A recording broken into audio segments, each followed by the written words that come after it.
Bonjour à tous et bienvenue. On se retrouve aujourd'hui dans la serre pour parler des serres en général. On va aborder plusieurs points, en particulier comment bien installer et bien implanter sa serre dans le jardin sans se tromper. Quel type de serre on peut installer? Il y a énormément de produits sur le marché.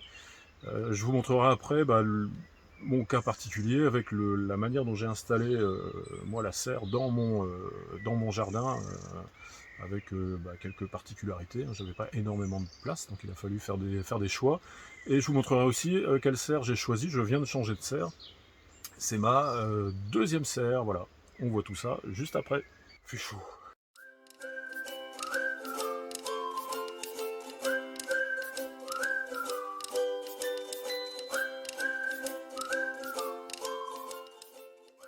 Alors on va commencer par l'implantation de la serre dans le potager. Il faut choisir une zone qui soit un maximum dégagée, en retrait des d'au moins 3 mètres. De garder aussi une zone de circulation autour de la serre si vous avez besoin de tourner la pelouse. Si vous avez par exemple une largeur de coupe sur votre machine qui fait 40 cm, 50 cm ou 1 mètre ou plus, voilà, il faut en tenir compte parce que vous allez vous retrouver avec une bande de gazon ou d'herbe autour de la serre que vous ne saurez pas couper parce que vous n'avez pas anticipé ce genre de détails. Donc voilà, il y a ces petits détails à prendre en compte. Évitez de la mettre sous un arbre, même si l'arbre se trouve au nord de la serre, il ne faut pas qu'il soit au-dessus de la serre. Ça va entraîner un verdissement de la serre, ça va aussi augmenter les risques de chute de branches, voilà, et puis qui risquerait de soit casser, soit percer la bâche ou le verre, hein, suivant le type de serre. Placez aussi, si possible, votre serre au nord du potager, ou en tout cas pas au sud du potager, pour éviter que l'ombre portée de votre serre se retrouve sur le potager. Pensez aussi à la distance par rapport à votre habitation. Si vous souhaitez y installer un système d'irrigation ou l'électricité, faites en sorte de ne pas être à 200 mètres de la maison, sinon vous allez vraiment vous compliquer la tâche. Donc voilà, tout ça c'est à prendre en compte pour la zone d'implantation. Une fois que vous avez décidé de la zone dans laquelle vous allez installer votre serre, vous allez devoir décider du sens dans lequel vous allez installer votre serre, à savoir quel côté vous allez présenter au soleil, soit le grand côté pour avoir un maximum d'ensoleillement, donc face au sud, soit un pignon face au sud. Pour ça, on va distinguer deux choses, c'est la zone dans laquelle vous habitez, nord de la France ou le sud de la France. Je résume parce que quelqu'un qui est en montagne sud de la France, on va plutôt appliquer, donc chacun après en fonction de ses spécificités en tiendra compte. Et donc on va tenir compte de ces deux paramètres, le nord de la France, le sud de la France, et de l'usage que vous allez faire de votre serre. Une serre, ça peut servir à faire des cultures d'été, ça peut servir à faire des cultures d'hiver, des cultures toute l'année en fait. Ça peut servir à faire du semi-repiquage, et ça peut servir à faire de l'hivernage. Suivant la pratique ou les pratiques que vous allez faire de votre serre, vous n'allez pas l'orienter forcément de la même manière. Donc en fonction de ces paramètres, on va choisir l'orientation grand côté, petit côté. Si vous êtes dans le sud de la France, vous allez l'orienter plutôt petit côté si vous souhaitez faire des cultures d'été, donc pour limiter la température à l'intérieur de la serre. Si par contre vous souhaitez uniquement utiliser votre serre pour faire des semis et pour faire de la culture d'hiver ou d'hivernage de plants fragiles, là, vous allez utiliser et positionner votre serre avec le grand côté sud pour avoir le maximum des rayons du soleil. Dans le nord de la France, c'est plus simple, on va toujours la mettre avec le grand côté, si possible, maximum exposé au sud pour avoir un maximum de soleil en permanence. Alors concernant maintenant le choix de la serre, vous avez en gros trois catégories de serres. Vous avez les serres en dur, verre ou polycarbonate, vous avez les serres plastiques, les serres tunnels, comme celle-ci, et vous avez les serres faites maison. Alors là, on retrouve des mix des deux, mais voilà, on est dans trois philosophies différentes. Donc il va déjà falloir statuer sur ces trois critères-là. Vous avez le prix qui va un petit peu découler des trois catégories. Les plus chers vont être les serres en verre polycarbonate, qui sont des serres en dur, qui sont esthétiquement généralement un peu plus sympas que les serres tunnels, et qui vont démarrer autour des 300 € et après pour des surfaces de 10-20 mètres carrés on peut aller à 10 000 € et plus. Là il n'y a pas vraiment de limite. Vous avez ensuite les serres tunnels. Alors là, pour des surfaces de 9 mètres carrés, vous avez la classique serre verte de 3 par 3. Moi, ce que j'ai eu avant celle-ci, où là vous les trouvez à moins de, allez, entre 100 et 150 euros. Et vous avez des serres comme celle-ci là qui coûtent à peu près 700 euros pour 20 mètres carrés. Voilà, ça vous donne un ordre d'idée. Et ensuite vous avez les serres faites maison. Alors là, en termes de prix, il n'y a pas de fourchette, mais on compte un minimum pour 10 mètres carrés, assez incompressible quand même, de 300 euros. Et après, voilà, ça dépend de ce que vous allez souhaiter y mettre. Un autre critère important, ça va être le choix de la surface de votre serre. Suivant le type d'utilisation que vous allez en faire, vous n'allez pas avoir besoin de la même surface. Si vous voulez simplement faire du semis, du rempotage, dire que 6 mètres carrés, ça commence à être largement suffisant si vous n'avez pas besoin de faire un truc industriel. Si vous voulez faire des cultures d'été, le minimum, on va dire que c'est autour des 10 mètres carrés. Moi j'avais 9 mètres carrés pour commencer, j'y mettais 20 plants de tomates. Ça vous donne un ordre d'idée, 20 plants de tomates. C'est pas mal, hein, mais voilà, j'y faisais que des tomates, je faisais pas plus. Là je suis passé à 20 mètres carrés, ça permet de faire des tomates, plus d'autres légumes, mais voilà, l'ordre d'idée, voilà, minimum 10 mètres carrés, et ensuite, bon, bah, là il n'y a pas trop de limites. Et si c'est pour faire de la culture d'hiver, considérez qu'il faut doubler, parce que l'hiver,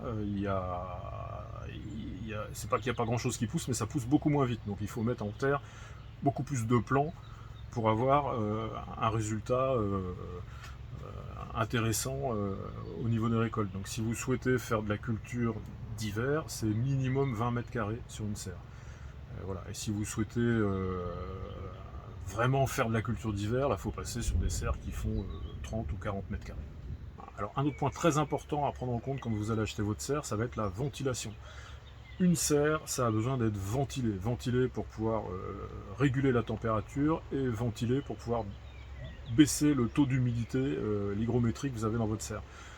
Vous allez vous retrouver systématiquement, dès qu'il y a du soleil, le printemps, l'été, même l'automne, à avoir des températures qui sont en fait trop chaudes. Il va faire assez facilement 40 degrés et plus dans votre serre. Vous pouvez perdre vos plants.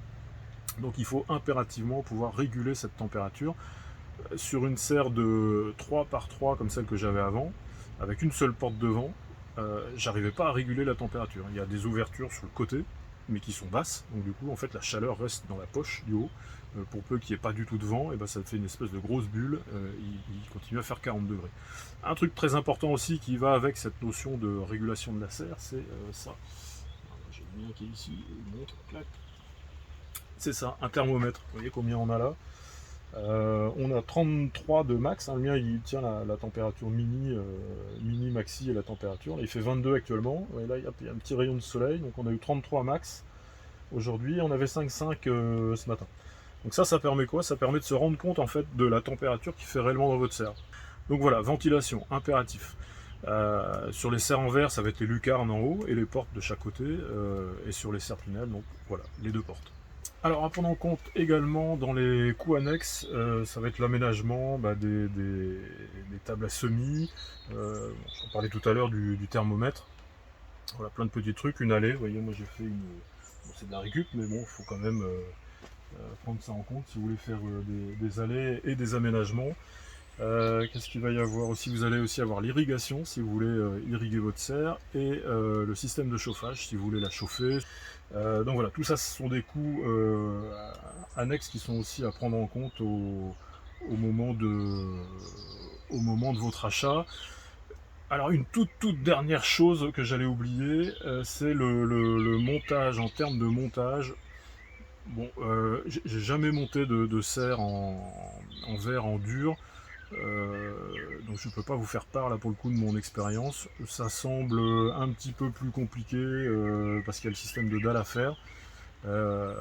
Mais passer cette étape-là, une fois que vous avez une base plate, ça me semble plus facile parce que c'est vraiment du mécano. Il y a juste à tout visser ensemble, ça s'équerre à peu près correctement. Alors qu'une serre tunnel, il y a de la marge niveau tolérance. Faut que ce soit droit quand même, hein, mais voilà, si c'est pas parfaitement droit, ça marche quand même. Voilà, donc là, c'est un petit élément à prendre en compte si vous êtes plus ou moins bricoleur. Dans les deux cas, ça ne demande pas non plus un travail de fou. Vous pouvez vous faire aider. Vaut mieux être deux, alors pas tout le temps, mais vaut mieux être deux à certaines étapes du montage, que ce soit de l'une ou de l'autre. Alors, je parle pas des serres qui sont faites maison.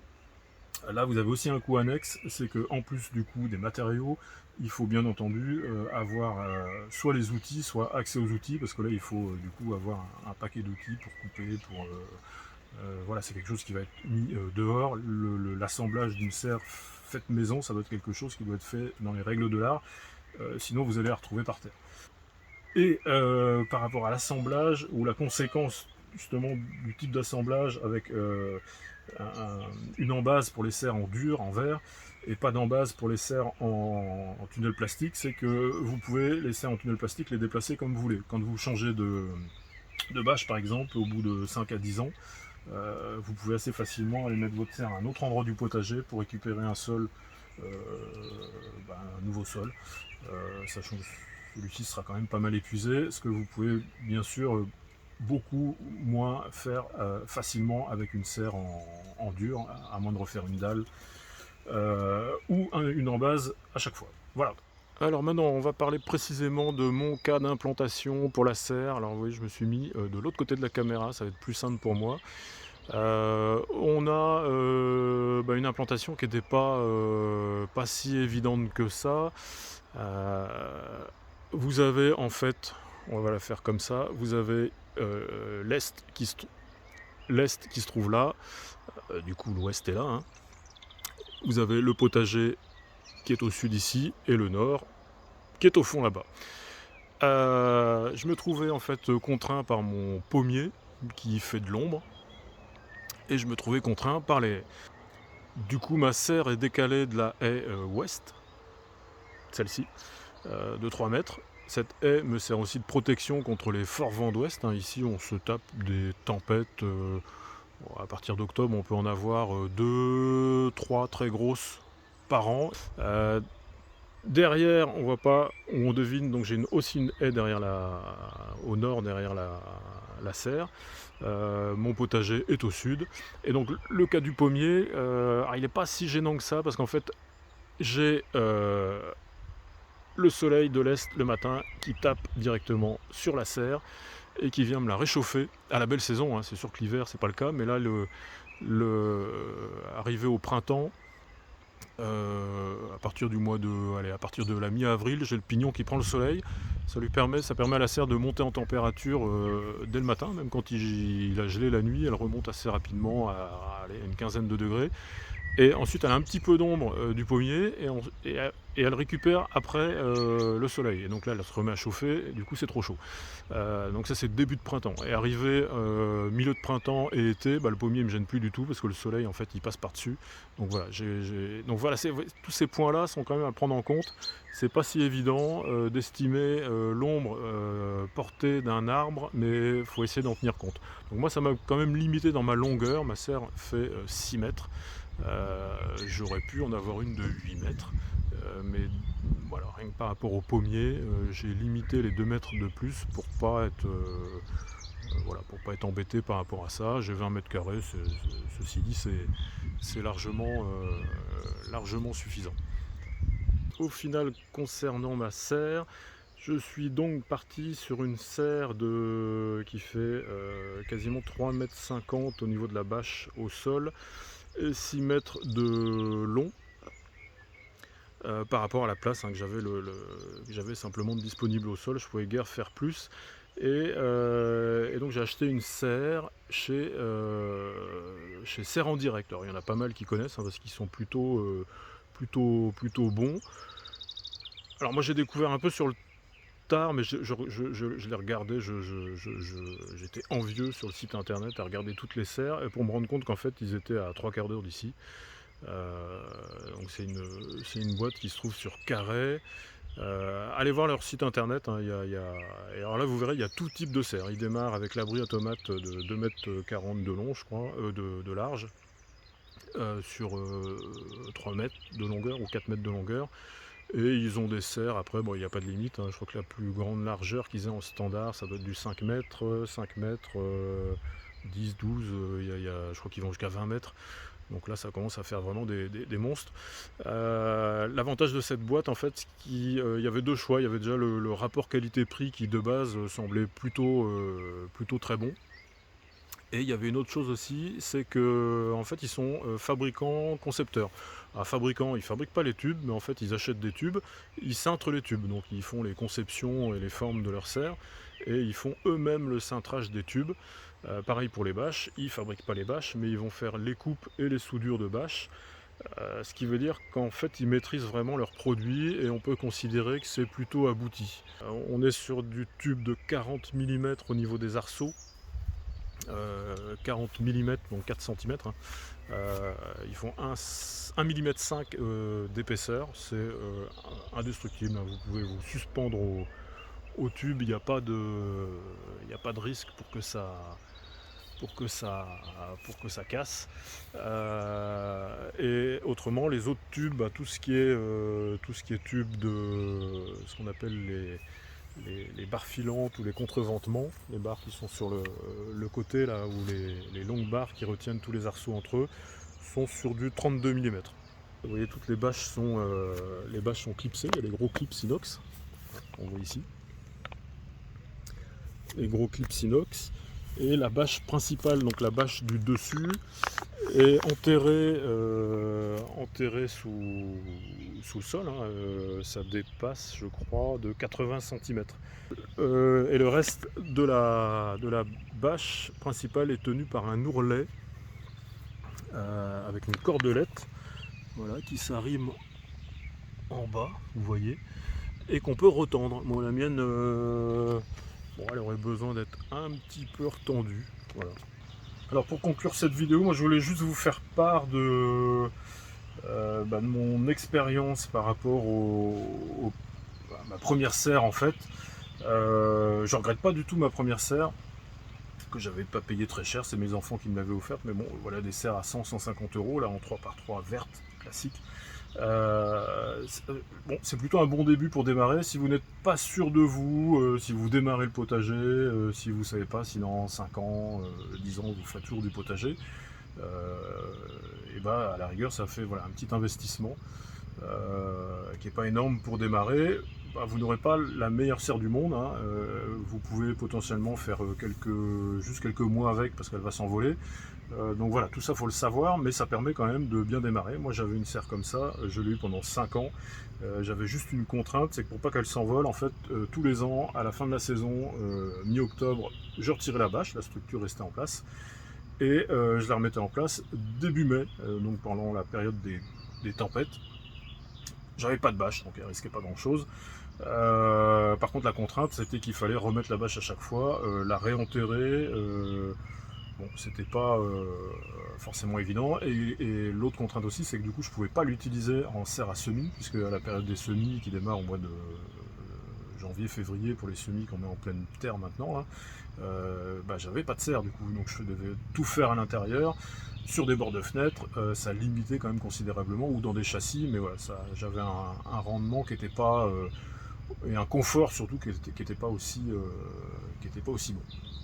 Alors par contre, si vous faites déjà du potager depuis 5 ans, 10 ans, ou si même c'est la première année et que vous dites je suis sûr que je vais en faire pendant 10 ans, et alors là n'hésitez pas, achetez une serre comme celle-ci, là on est à 20 mètres carrés, 700 et quelques euros.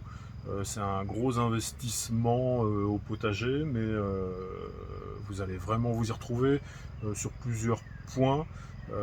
Confort d'utilisation, vous pouvez faire des cultures dedans toute l'année. Contrairement aux petites serres vertes aussi, il y a un truc auquel on pense pas forcément, c'est que ces serres vertes, en fait, elles ont c'est quasiment un voile d'ombrage qu'elles ont par-dessus. Ce qui veut dire que ces serres vertes, si vous voulez les garder l'hiver et faire de la culture l'hiver dedans, vous pourrez le faire, mais vous allez, du coup, il n'y a pas beaucoup de soleil et vous allez être en plus sous voile d'ombrage, donc vous limitez encore plus les arrivées de soleil, alors que dans des serres comme ça qui sont, je crois qu'on est à 90-92% de la lumière du soleil qui est restituée à l'intérieur de la serre, on a des conditions d'ensoleillement pendant l'hiver qui sont quasi optimales, ce qu'on n'a pas avec les fameuses bâches tissées vertes. J'espère que j'ai répondu à pas mal de vos questions et de vos interrogations sur les serres. J'ai essayé de faire court, mais j'y suis pas arrivé. Si vous en avez d'autres, faut pas hésiter à les poser dans les commentaires. Si vous avez des choses à rajouter, parce que c'était pas exhaustif, C'est pareil, il ne faut pas hésiter à le préciser dans les commentaires. Et puis je vous dis à la prochaine. Merci.